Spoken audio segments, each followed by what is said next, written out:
Apa yang Rocky katakan hanya boleh satu ada. Ini begini guys. Hanya boleh ada satu ada itu postulat yang sebetulnya bukan postulat keagamaan, tapi lebih tepatnya adalah postulat ini postulat dari filsafat metafisika. Itu terminologi filsafat metafisika. Sehingga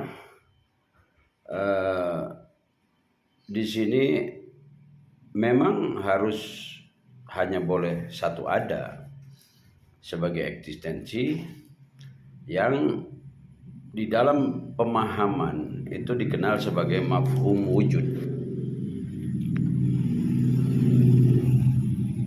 Sehingga ketika Rocky mempermasalahkan postulat ini hanya boleh ada satu ada, dia kaitkan kepada kata ada di dalam pemahaman mahiyah atau esensi yang tentu di sini ada kebinekaan. Nah, sementara Bhinneka Tunggal Ika itu sebuah postulat lama dari kitab Sutasoma yang kalau diterjemahkan bebas itu adalah yang beraneka ragam itu sesungguhnya yang satu itu jua, artinya memang hanya ada satu ada begitu. Tanhana Dharma Mangrua, tidak ada kebenaran yang mendua. Nah, kemudian ketika dia katakan dalam diskursus kritik, kebenaran adalah ampas dari perspektif. Seketika perspektif berubah, kebenaran segera menjadi barang bekas. Jadi tidak ada sebetulnya persaingan kebenaran karena perspektif selalu ada dalam kondisi semiotik. Nah, dia hendak mencampur adukan, ini sebetulnya ranah daripada epistemologi atau kumpulan dari pengetahuan. Itu di dalam pengetahuan non-badihi. Sedangkan filsafat metafisika itu ada sebagai badihi. Nah,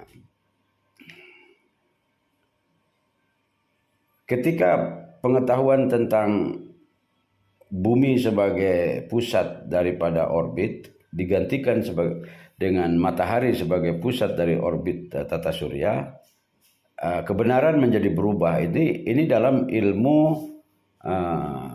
astronomi seperti itu. Jadi yang Rocky katakan ini adalah perwatak dari ilmu pengetahuan. Selalu ada kebenaran yang lebih baru dan kebenaran lama menjadi barang bekas, itu betul. Tapi untuk seluruh dataran ilmu pengetahuan seperti itu. Pertentangan tentang kebenaran hanyalah ekspresi dari penyesalan terhadap kondisi falibilis dari politik. Nah, dia kaitkan ke politik lagi, bahwa di politik selalu akan ada muncul bahwa kami yang lebih benar dari yang lain. Itu soal lain lagi gitu loh. Sehingga menanggapi yang kemarin dia bilang sebagai suatu kritik terhadap keadaan moral yang menyimpang, itu mungkin hanya orang kembali kepada pemikiran agama, kemudian orang kembali kepada pemikiran di masa lalu seperti misalkan Papua Merdeka. Itu tidak seperti itu. Jadi ranah pengetahuan memang ranah yang selalu koma, tidak ada titik di situ, selalu akan disalahkan oleh kebenaran baru yang muncul di dalam terminologi pengetahuan, ilmu pengetahuan tersebut atau disiplin ilmu tersebut gitu loh. Akan tetapi di dalam masalah hanya boleh ada satu ada, itu adalah suatu postulat yang dihasilkan oleh perjalanan pengetahuan filsafat yang pada akhirnya sampailah kepada kemendasaran eksistensi yang memahami bahwa limpahan sumber eksistensi itu atau faidul aqdas yang memancar menjadi semesta dan kita ada di dalamnya, itu adalah limpahan dari satu sumber suci tadi yang biasa dalam terminologi agama disebut Tuhan. Tetapi begitulah hakikat kemajemukan dalam demokrasi. Ia dibuat justru untuk menampung potensi falibilis manusia. Bagaimana mempertahankan status Pancasila sebagai kesepakatan dasar dari suatu masyarakat majemuk. Dia mempertanyakan ini, yaitu tadi kesepakatan dasarnya haruslah juga logis.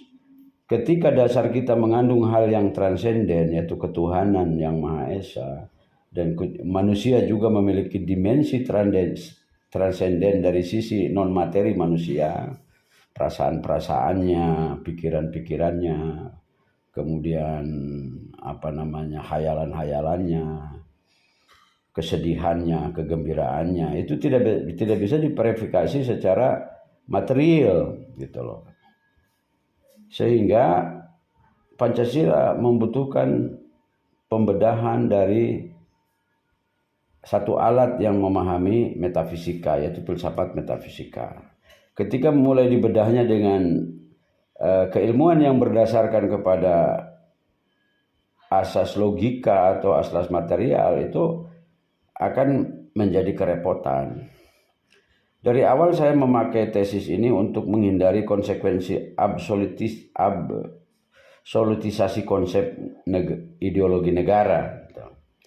Nah, ideologi negara ini dua kata, ideologi dan kata negara. Ideologi itu bersumber dari kata ideal di zaman filsuf Plato, kemudian dilawankan dengan yang nyata.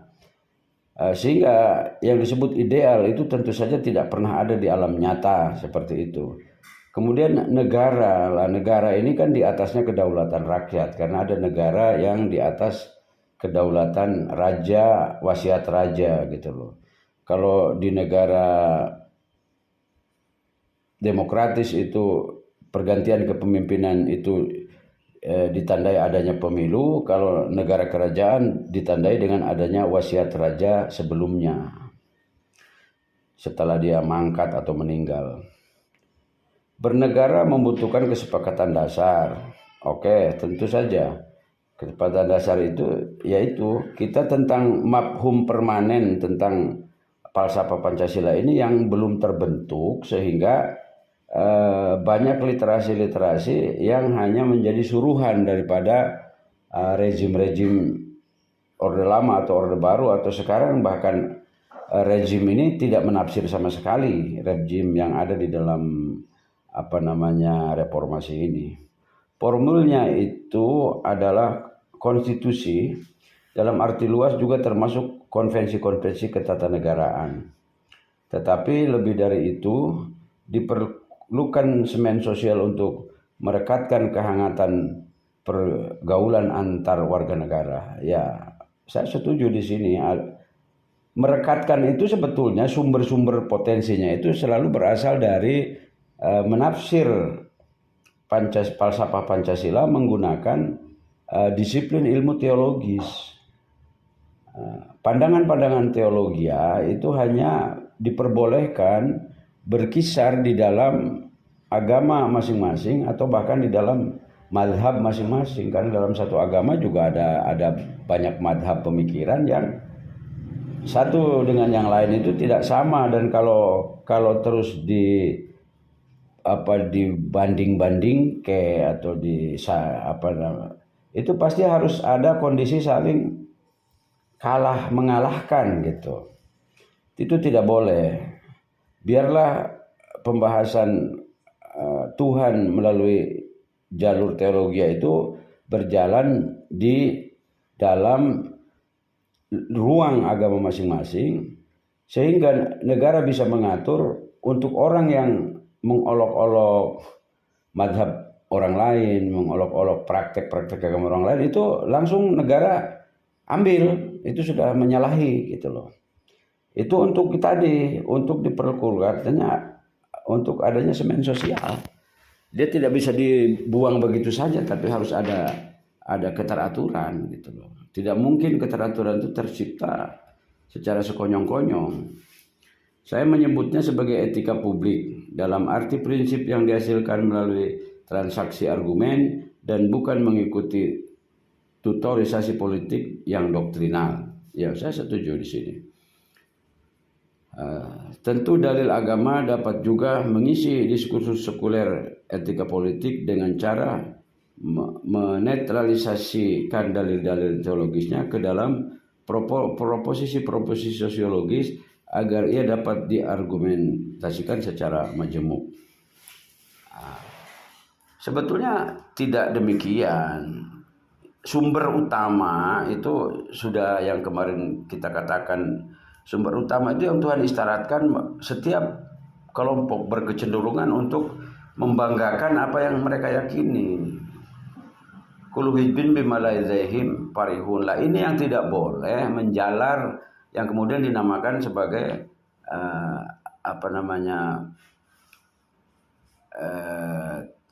antoleran atau tidak toleran.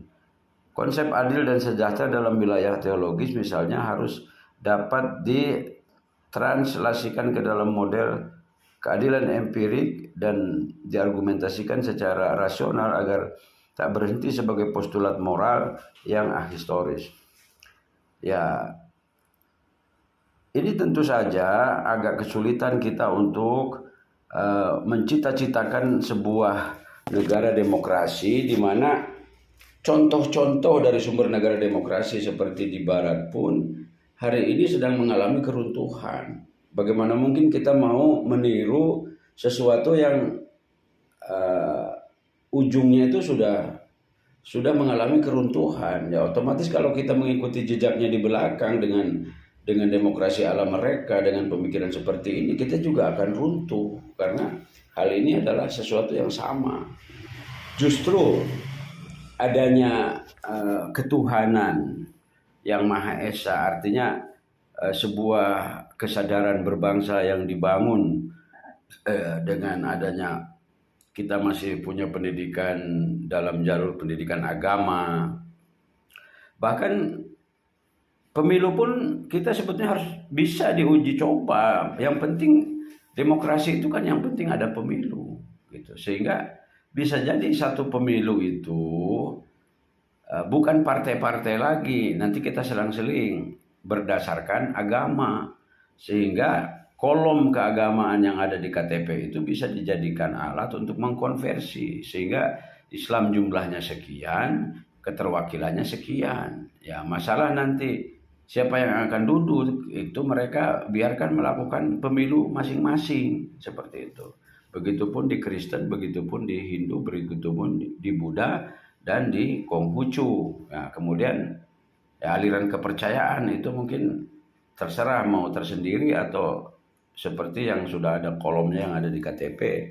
Nah, sehingga kita punya kreativitas demokrasi, tidak terlalu menelan bulat-bulat dari Barat yang sekarang Baratnya itu sendiri sedang mengalami kehancuran, kan lucu. Pun seluruh obsesi teologis adalah sah sebagai pengalaman nyata warga negara karena itu ia menuntut pengakuan negara. Ya negara mengakui adanya realitas itu, realitas bahwa ada warga-warganya yang menganut memilih agama A dengan mazhab A atau B seperti itu. Tapi justru karena itu harus diterima pengandaian rasional bahwa ruang demokrasi tak boleh dihuni secara menetap oleh suatu komprehensif doktrin, termasuk bila Pancasila beralih menjadi juga komprehensif doktrin, yaitu sistem ideologi yang berambisi mengatur semua soal sosiologis dengan ketentuan-ketentuan teologis yang absolut. Tentu saja tidak seperti itu, karena di dalam Pancasila kita tidak menyebut kata agama apapun. Yang disebut adalah ketuhanan. Kembali kepada awal bahwa entitas atau esensi atau apa itu dari kesesuatuan dari ketuhanan dan kesesuatuan dari keagamaan itu dua hal yang tidak presisi 100%, itu tidak tasawi, akan tetapi ada makna gradatif seperti itu. Tuhan sendirilah yang membuat agamanya itu menjadi banyak. Kalau dia mau satu ya sebetulnya bisa-bisa aja, tapi dia sendiri menaruh hikmat di dalam banyaknya agama, karena di dalam pikiran masyarakat itu akan tumbuh bagaimana dia mengapresiasi apa yang ada berkembang seperti kenabian maupun suatu nilai-nilai yang mereka anut hidup di muka bumi ini. Kesepakatan dasar bernegara tentu diperlukan, tapi bukan untuk menghalangi ekspresi pikiran politik warga negara. Ya, ekspresi pikiran politik itu tentu tidak lari dari kesepakatan itu. Maka kesepakatan itu, falsafah Pancasila itu membutuhkan pondasi mafhum yang permanen. Walaupun harus bersifat gradatif, artinya pada level-level ilmu pengetahuan di bawahnya kepada level-level warga negara yang di dalam memahami itu berbeda-beda, itu dipersilahkan untuk mengisinya secara tafsir atau persepsi gradatif, sehingga Pancasila memungkinkan untuk dipahami secara beraneka ragam, yang merupakan rentangan hierarkis pengetahuan dari yang paling filosofis kepada yang paling awam, akan tetapi makna umumnya itu diverifikasi oleh tindakan atau oleh suatu kondisi yang digambarkan di dalam sila kelima sebagai landasan praktek, yaitu keadilan sosial bagi seluruh rakyat Indonesia. Artinya di situ ada membayangkan satu kemakmuran, yaitu semua sejahtera, dan juga ada keadilan gitu loh. Yang Gus Dur bayangkan kalau blok komunis itu kemakmuran saja tapi keadilannya tidak ditegakkan, tapi kalau di kapitalis itu terbalik, adil dan makmur gitu. Di kapitalis itu makmur saja, adilnya tidak ada. Kalau di komunis adilnya saja tapi makmurnya tidak ada. Itu kira-kira gambaran Gus Dur mensketsa atau memberi satu gambaran fenomena itu. Justru bila terdapat banyak aturan, maka pergaulan warga negara menjadi terlalu teknis. Ini betul. Artinya aturan seperti dalam KUHP atau di dalam undang-undang begitu banyak pun hanya akan menjadi alat bagi alat yang dilacurkan oleh penegak hukum itu sendiri, sehingga keadilan sendiri menjadi tidak ada. Itu karena pertama adalah kita tidak menanamkan falsafah bangsa di dalam karakter yang harus dikawal sejak dini, sejak anak-anak usia dini sampai terakhir perguruan tinggi, luput terhadap pembentukan karakter ini, sehingga ini akan menjadi suatu masalah, karena ketika dia pintar apapun, dia secara karakternya tidak menunjang. Artinya man behind the gun-nya itu kita parah. Teknologi, ilmu pengetahuan teknologi dikuasai, tapi mentality itu parah, ya terjadi tetap ujungnya korupsi. Itu artinya harus diaktifkan suatu etika sekuler yang memungkinkan percakapan dan bahkan perselisihan pendapat tumbuh dalam ruang publik yang deliberatif.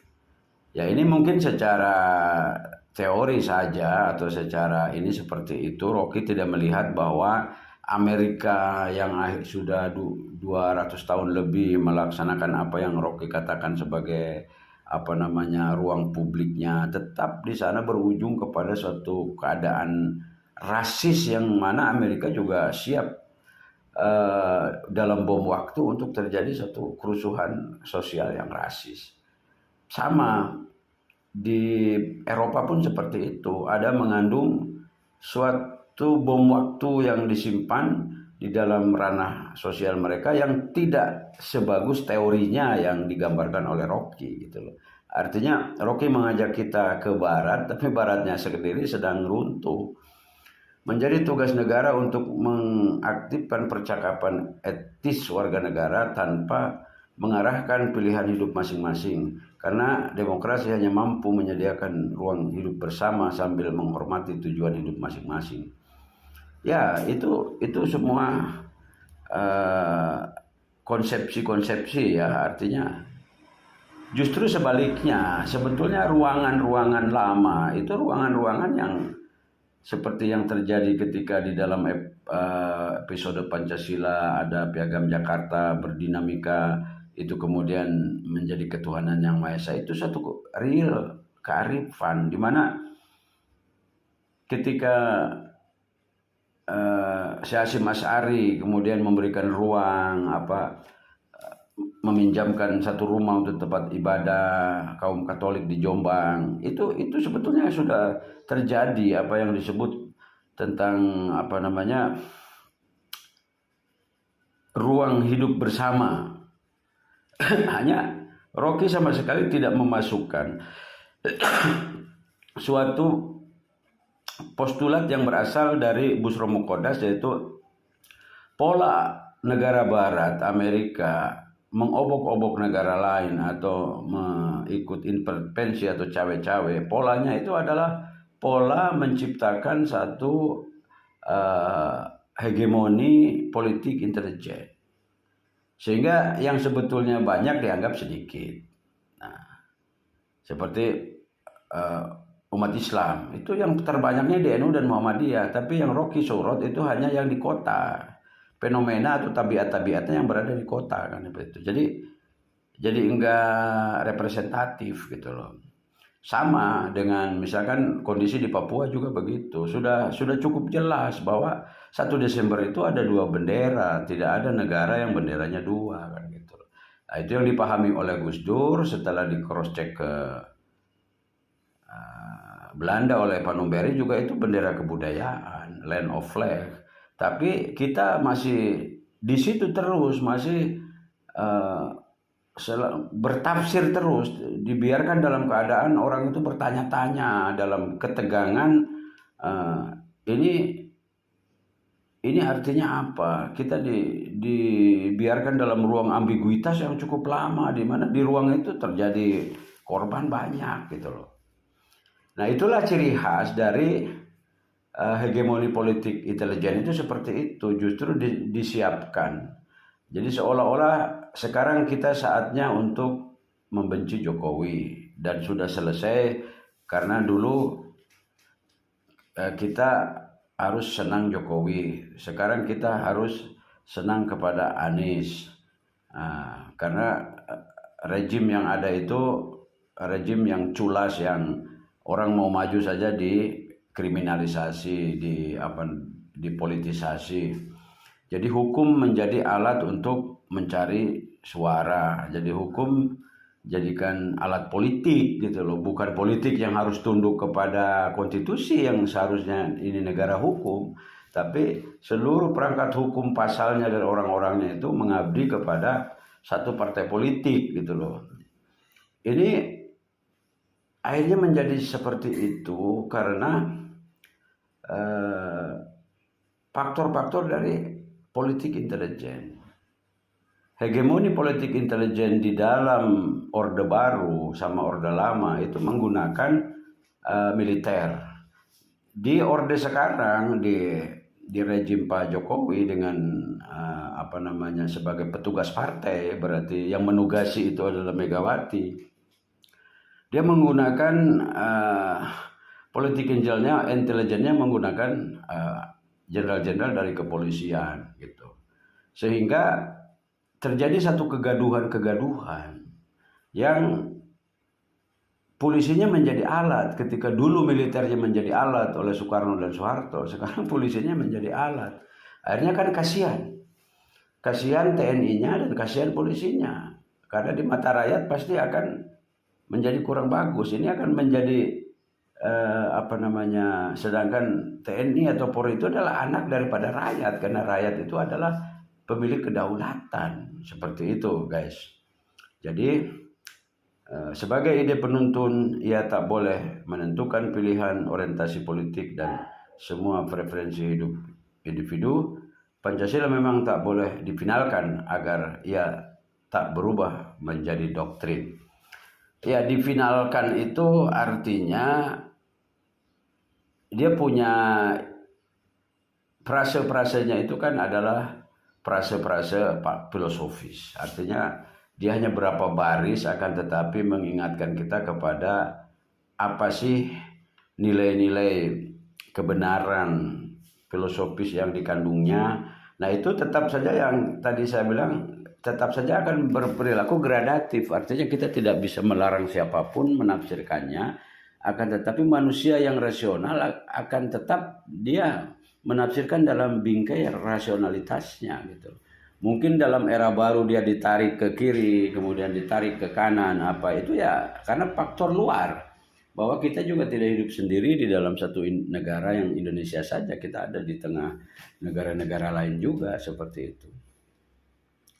Jadi guys, di bawah bangunan pondasi mafhum permanen Pancasila, kita juga harus melihat teks-teks suci seperti Sumpah Pemuda, lagu Indonesia Raya, 3 stansa, kemudian teks proklamasi, kemudian pembukaan Undang-Undang Dasar 45. Itu adalah satu pendukung bagaimana kita memahami falsafah Pancasila.